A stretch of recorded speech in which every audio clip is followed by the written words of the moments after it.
पंडित जवाहरलाल नेहरू के बारे में जो ये श्रृंखला शुरू की है, उसमें आज हम बात करते हैं कि पंडित जवाहरलाल नेहरू की पॉलिटिक्स क्या थी। एक आम सी धारणा हम सबके दिमाग में बसी रहती है कि नेहरू जी अच्छे परिवार से थे, उनके पिता बैरिस्टर थे। नेहरू जी इंग्लैंड में पढ़े, 1912 में वहाँ से पढ़कर आए, खुद भी बैरिस्टर हो गए। तो उनकी राजनीति शायद मध्यम वर्ग के इर्द गिर्द होनी चाहिए, अदालतों के आसपास होनी चाहिए, या फिर जो उस समय की विधानसभाएं होती थीं उनके प्रतिनिधि के रूप में होनी चाहिए। लेकिन आपको जान के ताज्जुब होगा कि पंडित जवाहरलाल नेहरू ने इनमें से किसी तरह की राजनीति नहीं की। वे 1912 में जब भारत आए तो उस समय महात्मा गांधी तो भारत में थे नहीं। गांधी जी 1915 में भारत आने वाले थे। 1912 में तो होम रूल लीग का आंदोलन चलता था, जो एक तरह से स्वराज की मांग कर रहा था। एक home rule league Annie Besant की थी और दूसरी लोकमान्य तिलक की। तो पंडित जवाहरलाल नेहरू लोकमान्य तिलक की होम रूल लीग में शामिल हो गए और उसकी हैसियत से जो भी काम देशभक्ति का हो सकता था, आज़ादी की लड़ाई का हो सकता था, वो किया करते थे। 1916 में उन्होंने पहली बार लखनऊ अधिवेशन में महात्मा गांधी को देखा और उसके बाद 1919 में जो जलियांवाला बाग कांड होता है और उसकी जांच रिपोर्ट बनाने का काम था। यहाँ जांच रिपोर्ट बड़ी महत्वपूर्ण होती थी क्योंकि गांधी जी की जांच रिपोर्ट सिर्फ कोई कागज़ पेन उठाकर लिखने वाली बात नहीं थी। उसमें गांव-गांव का दौरा किया जाता था, लोगों से मिला जाता था और जो अत्याचार, जुल्म या कानून की नाफरमानी करके जुल्म किए जाते थे उनका प्रॉपर डॉक्यूमेंटेशन होता था। एक तरह से समानांतर अदालत की कार्रवाई जैसा होता था और वो चीज़ें जब एक डॉक्यूमेंट की शक्ल में आती थीं तो उससे सत्ताओं को हिलना पड़ता था। यही काम गांधी जी ने चंपारण में किया था और ऐसा ही काम जो रिपोर्ट बन रही थी जलियांवाला बाग के कांड के बाद की, वो नेहरू जी बना रहे थे। लेकिन यहाँ भी वो अभी शागिर्द ही हैं एक तरह से महात्मा गांधी के। नेहरू जी अपनी आत्मकथा में लिखते हैं कि उनकी जो शुरुआत हुई राजनीति की या एक नेता बनने की, वो किसान आंदोलन से हुई। नेहरू जी इलाहाबाद के रहने वाले थे और 1920 की जून महीने में प्रतापगढ़ के किसानों का एक दल नेहरू जी से मिलने इलाहाबाद पहुंचता है। नेहरू जी को पता चलता है कि वो लोग जमुना किनारे कहीं रुके हुए हैं, तो नेहरू उनसे मिलने जाते हैं और वो सारे किसान उनसे आग्रह करते हैं कि हमारे साथ बहुत जुल्म हो रहा है, अत्याचार हो रहा है, हमारी समस्याओं का निराकरण करने के लिए आप हमारे साथ प्रतापगढ़ चलिए। नेहरू जी को कुछ समझ नहीं आया कि वो इसमें क्या करें, तो उन्होंने किसानों से कहा कि जब उन्होंने बहुत मनोहार की किसानों ने, वो पीछे ही पड़ गए, तो नेहरू जी ने कहा कि मैं 2-3 दिन बाद आपके पास आऊँगा और आप लोग चलिए। 3-4 दिन बाद नेहरू जी प्रतापगढ़ पहुँचे और उस समय प्रतापगढ़, रायबरेली और ये कहें कि अवध के पूरे इलाके में किसानों का आंदोलन जोर पकड़ रहा था। उनकी सबसे बड़ी समस्या ये थी कि जो काश्तकार थे, जो किसान थे, उनसे एक तो जमींदार अनाप शनाप लगान वसूल कर रहे थे। अब इन लगानों के बारे में समझिए कि उस जमाने में कैसा शोषण किसानों का हो रहा था कि अगर कोई जमींदार एक हाथी खरीदता है तो वो हाथी खरीदने में जो रकम उसकी खर्च हुई है उसका एक अलग से टैक्स लगान के अलावा वहाँ की जनता से, वहाँ के किसानों से वसूलेगा। अगर उसके घर में कोई शादी हुई है तो वो शादी के लिए भी एक एक्स्ट्रा टैक्स लगा दिएगा।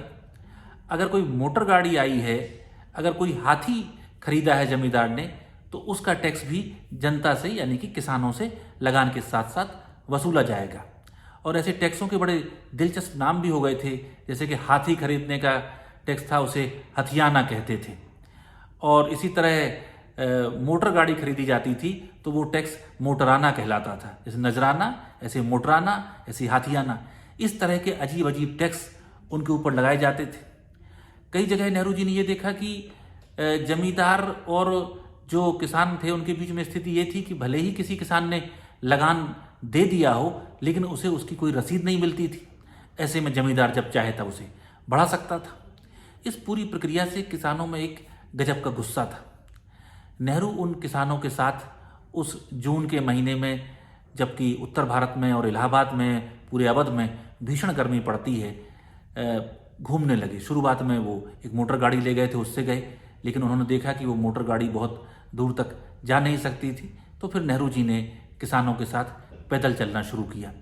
वो जिस गांव में जाते वहाँ से सूचना पहुँच जाती आसपास कि नेहरू जी आए हैं, तो गांव के बहुत से लोग इकट्ठा हो जाते और नेहरू जी बताते हैं कि करीब 1920 और 1921 ये 2 साल या 1.5 साल वो लगातार किसानों के बीच में घूमते रहे, उनकी समस्याएं समझते रहे और जो भी उसमें हस्तक्षेप हो सकता था, हस्तक्षेप तो सीमित ही हो सकता था क्योंकि कोई सरकार तो उनके पास थी नहीं और ना तब तक गांधी जी का आंदोलन उतने बड़े पैमाने पर शुरू हुआ था।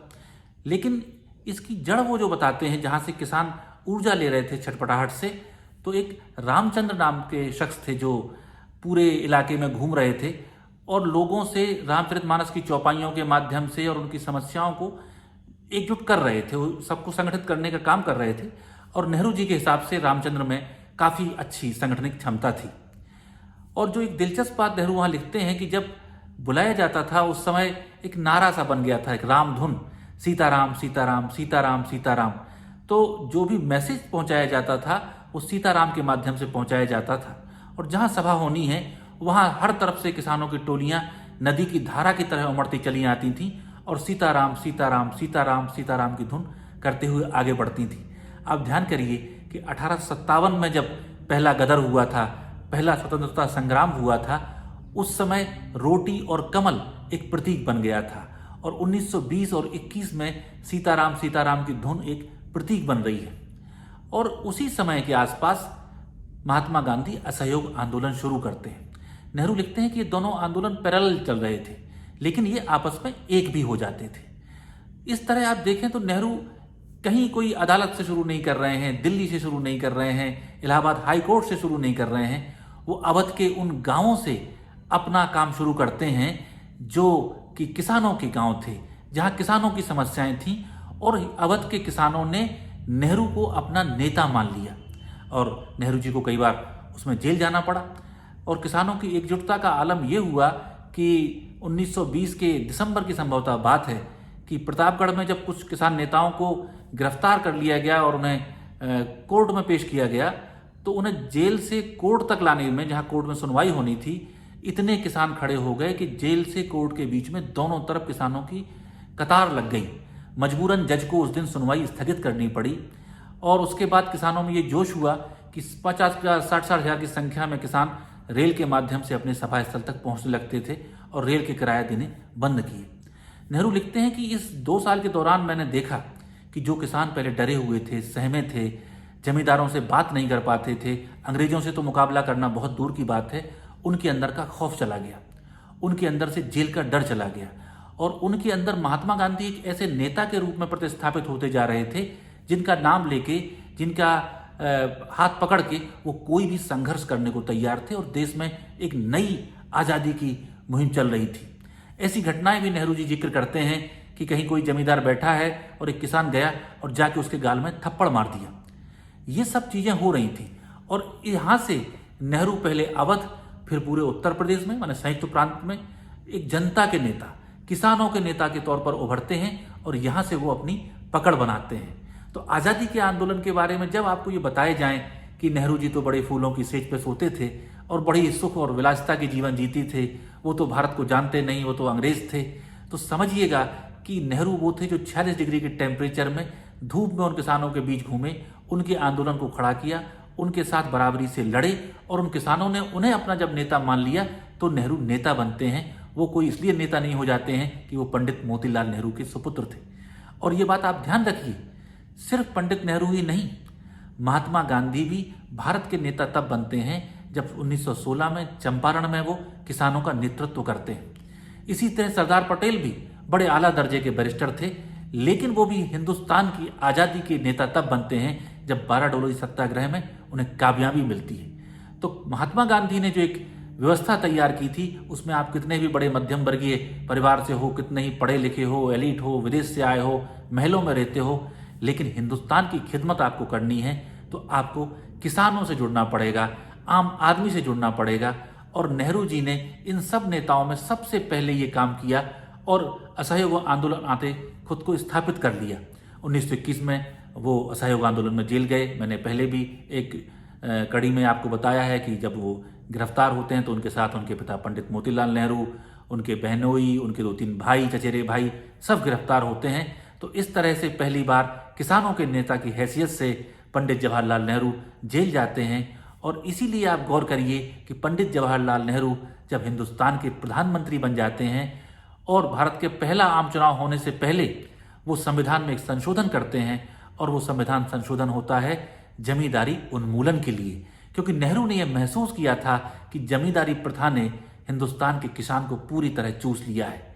उसके पास जिंदगी में कोई आशाएं नहीं बची हैं, वो एक तरह गुलाम जैसी जिंदगी जी रहा है।